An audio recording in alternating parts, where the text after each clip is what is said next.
देखिए बायोमोलिक्यूल्स में नेक्स्ट है हमारा टॉपिक मेटाबॉलिज्म। तो मेटाबॉलिज्म क्या होता है सबसे पहले वो देखते हैं हम। देखिए किसी सेल के अंदर जितनी भी केमिकल रिएक्शन होती है उनको हम टर्म देते हैं metabolism. The sum of chemical reaction in a cell, जितनी भी रिएक्शन केमिकल रिएक्शन हो रही है सेल के अंदर उसे हम मेटाबॉलिज्म कहते हैं। मेटाबॉलिज्म दो कैटेगरी में हम डिवाइड कर सकते हैं, एक कैटाबॉलिज्म और दूसरा एनाबॉलिज्म। देखिए कैटाबॉलिज्म का मतलब है कि जो आपका सपोज कोई भी रिएक्टेंट है और वो दो प्रोडक्ट में अगर चेंज हो रहा है तो उसे हम बोलते हैं कैटाबॉलिज्म। यानी कोई भी आपका रिएक्टेंट है वो ब्रेक होके दो प्रोडक्ट में या दो से ज़्यादा में डिवाइड हो रहा है तो उसको हम टर्म देते हैं कैटाबॉलिज्म। और कैटाबॉलिज्म में जो एनर्जी है वो रिलीज होती है, इसलिए हम इन रिएक्शंस को एक्सोथर्मिक रिएक्शंस भी कहते हैं। कैटाबॉलिज्म का मतलब क्या हुआ कि कोई भी आपका रिएक्टेंट है, आपकी सेल के अंदर कोई भी केमिकल है जो किसी रिएक्शन में रोल प्ले कर रहा है या किसी रिएक्शन में पार्टिसिपेट कर रहा है, तो अगर कोई भी है आपका तो उसको हम बोलेंगे मेटाबोलाइट। यानी किसी भी अगर कोई भी पाथवे है उस पाथवे में कोई भी केमिकल जो पार्टिसिपेट कर रहे हैं उनको हम मेटाबोलाइट कहते हैं। तो ये भी आपका एक मेटाबोलाइट ही होगा जो प्रोडक्ट है। तो कैटाबॉलिज्म क्या हुआ कि एक जो हमारा केमिकल्स है वो ब्रेक होके दो में डिवाइड हो रहा है या उससे ज़्यादा डिवाइड हो रहा है तो वो हम बोलते हैं कैटाबॉलिज्म। एनाबॉलिज्म में क्या होता है कि ए और बी दो रिएक्टेंट है, दो मेटाबोलाइट है, ये आपस में कंबाइंड होके एक सिंगल मेटाबोलाइट बना रहे हैं, एक सिंगल प्रोडक्ट बना रहे हैं, तो इसको हम बोलते हैं एनाबॉलिज्म। यानी हम कह सकते हैं कि जो कैटाबॉलिज्म है उसमें जो रिएक्टेंट है या मेटाबोलाइट है जो भी पार्टिसिपेट कर रहा है वो ब्रेक हो रहा है, और जो एनाबॉलिज्म है उसमें जो पार्टिकुलेट्स हैं, जो मेटाबोलाइट्स हैं, वो आपस में मिलके एक कॉमन प्रोडक्ट या मेटाबोलाइट्स बना रहे हैं। तो इस फॉर्मेशन में एनर्जी कंज्यूम होती है, और जिन रिएक्शन में एनर्जी कंज्यूम होती है उन्हें हम टर्म देते हैं एंडोथर्मिक रिएक्शन। ठीक है, तो इतना हुआ हमारा क्लियर मेटाबॉलिज्म क्या होता है।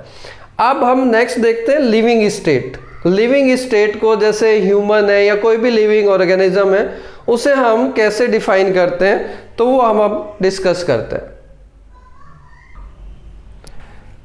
तो लिविंग स्टेट क्या होता है? देखिए लिविंग स्टेट का मतलब है कि कोई भी अगर लिविंग ऑर्गेनिज्म है तो उसके अंदर जो भी आपके केमिकल्स पाथवे हो रहे हैं उन पाथवे में हमेशा नॉन इक्विलिब्रियम स्टेडी स्टेट होता है। नॉन इक्विलिब्रियम का मतलब उस पाथवे में जो भी मेटाबोलाइट पार्टिसिपेट कर रहे हैं वहाँ पर फॉरवर्ड और बैकवर्ड रिएक्शन कभी भी इक्वल नहीं होती। अगर इक्वल हो जाएगी, अगर हमारा सिस्टम इक्विलिब्रियम में आ जाएगा तो हम वर्क नहीं कर पाएंगे, और वर्क नहीं कर पाएंगे तो हमारी डेथ हो जाएगी। इस स्टडी का मतलब है कांस्टेंट। जैसे मैं एक एग्जांपल दे रहा हूँ, अगर सपोज आपके सिस्टम में कोई ए आ रहा है, कोई भी केमिकल ए आ रहा है, तो वो केमिकल क्या होता है बी में कन्वर्ट किया जाता है, और बी फिर सी में कन्वर्ट किया जाता है, सी डी में कन्वर्ट किया जाता है, और डी हमारा जो फाइनल प्रोडक्ट होगा उसमें कन्वर्ट किया जाता है। तो अगर किसी भी पार्टिकुलर मूवमेंट पे आप देखोगे, अगर ए की कंसंट्रेशन देखोगे तो वो आपकी कांस्टेंट होगी जो आप ले रहे हो, बी कांस्टेंट होगा, सी कांस्टेंट होगा, डी कांस्टेंट होगा, यानी और ई कांस्टेंट होगा। हम कह सकते हैं कि जो आपका ये इनफ्लक्स है और ये जो आपका आउटफ्लक्स है ये बैलेंस होना चाहिए। यानी जितना आपका इनफ्लक्स आ रहा है उतना ही आपका आउटफ्लक्स होना चाहिए, और इसमें जितने भी इंटरमीडिएट हैं उनकी कंसंट्रेशन स्टेडी स्टेट होनी चाहिए। स्टेडी स्टेट का मतलब एक पार्टिकुलर कंसंट्रेशन होनी चाहिए, कांस्टेंट कंसंट्रेशन होनी चाहिए, तो उसको हम बोलते हैं नॉन इक्विलिब्रियम स्टेडी स्टेट। अगर इक्विलिब्रियम की बात करेंगे तो इक्विलिब्रियम में क्या होगा कि आप सपोज ए दे रहे हो और वो बी में कन्वर्ट हो रहा है, लेकिन बी भी उसी रेट से इसमें कन्वर्ट हो रहा है। तो एक पार्टिकुलर टाइम पर अगर आप इनकी कंसंट्रेशन देखोगे या मेटाबॉलिक फ्लक्स देखोगे तो वो जीरो होगा, जो कि आपके सिस्टम को सस्टेन नहीं कर सकता। मेटाबॉलिक फ्लक्स का मतलब क्या है?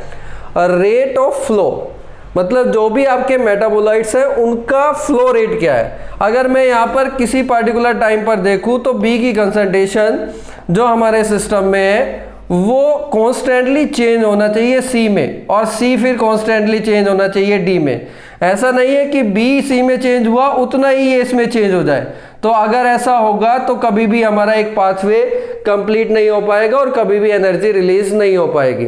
तो हमारा सिस्टम क्योंकि ओपन सिस्टम है जिसमें कॉन्स्टेंटली इनफ्लक्स होता है और जो हमारा प्रोडक्ट बनता है उसका आउटफ्लक्स होता है। जैसे इसका एग्जांपल ले लेते हैं हम, रेस्पिरेशन में क्या करते हैं आप?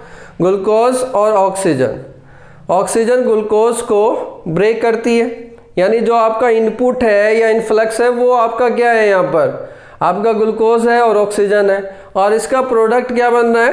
कार्बन डाइऑक्साइड या H2O, दोनों बन रहे हैं वहाँ पर। तो यहाँ पर जितना आपका फ्लो हो रहा है आपके सिस्टम के अंदर ऑक्सीजन का, उतना ही कार्बन डाइऑक्साइड प्रोड्यूस हो रही है, और इस पूरे फ्लो में वहाँ पर हर स्टेप पे एनर्जी रिलीज होती है, जो कि एक बायोलॉजिकल वर्क में या एक मैकेनिकल वर्क में उसको किया जा सकता है, उसको यूटिलाइज किया जा सकता है। तो नॉन इक्विलिब्रियम स्टेडी स्टेट का मतलब हुआ कि कभी भी हमारे जो मेटाबोलाइट्स है वो एक इक्विलिब्रियम रीच नहीं करते, लेकिन किसी भी पार्टिकुलर टाइम पर उनकी कंसंट्रेशन फिक्स होती है। जैसे एनसीईआरटी ने दिया हुआ है कि जो ग्लूकोज की कंसंट्रेशन है अगर किसी पार्टिकुलर टाइम पर आप देखोगे तो वो 4.2 से या 4.2 से 6.1 मिली मोल पर लीटर होती है। यानी आपके सिस्टम के अंदर जो ग्लूकोज है वो इस रेंज में हमेशा आपको मिलेगा। ये किसकी वजह से हो रहा है? क्योंकि जो मेटाबोलाइट पार्टिसिपेट कर रहे हैं वो कॉन्स्टेंटली एक रेट से, या उनका जो फ्लक्स है वो एक फ्लक्स से एक दूसरे में कन्वर्ट हो रहे हैं, जिससे कि वहाँ पर ग्लूकोज की कंसंट्रेशन को वो कांस्टेंट रखते हैं। अगर ऐसा नहीं होता, अगर सिस्टम इक्विलिब्रियम में होता तो किसी भी पार्टिकुलर टाइम पर जो आप ग्लूकोज की कंसंट्रेशन पाते तो वो ग्लूकोज की कंसंट्रेशन आपकी जीरो होती, यानी वहाँ पर ग्लूकोज अवेलेबल नहीं होता वर्क करने के लिए। तो इसको हम बोलते हैं लिविंग स्टेट, एक नॉन इक्विलिब्रियम स्टेडी स्टेट है। Thank you.